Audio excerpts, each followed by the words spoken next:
আমার মাথায় তো হলে হলে করে একটা কুবুদ্ধি হয়ে পড়ছে। কি কুবুদ্ধি ভাই? তাড়াতাড়ি কর, শুনতে মন চাচ্ছে ভাই, অস্থির হয়ে গেছি। অসাম বুদ্ধি একটা, অসাম। তোরা কাশেম কাকার মাইক ভাড়া করে পুরো হোস্টেলের ভিতরে জানাই দে যেটা বিল্লুর কাম। না ভাই, তাহলে তো নার্সিংয়ের পড়াবেন, আপনার লোক ঝামেলা করবে।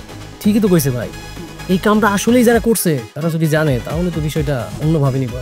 আমি তো এইটাই চাইতেছি। আরে হন, তোরা নাসিরের হাতে যারা টর্চারের শিকার হয়েছে, নাসির যা করে মারছে, অত্যাচার করছে, জোর করে মিছিলে লয়ে গেছে, এই সকল প্রবলেমে আগামীকালকে আমার রুমে ডাকবি।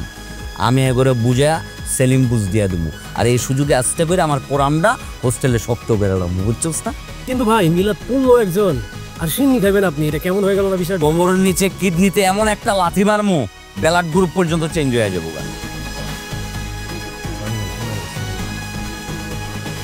ওর নাশপাতি আর লটকন মাইক ভাড়া করে এই কথাগুলো হোস্টেলের চারোদিকে ছড়াই দে, সবাইরে জানাই দে যে কেমনে কি করতে হবো। রাজনীতি শিখ, রাজনীতি।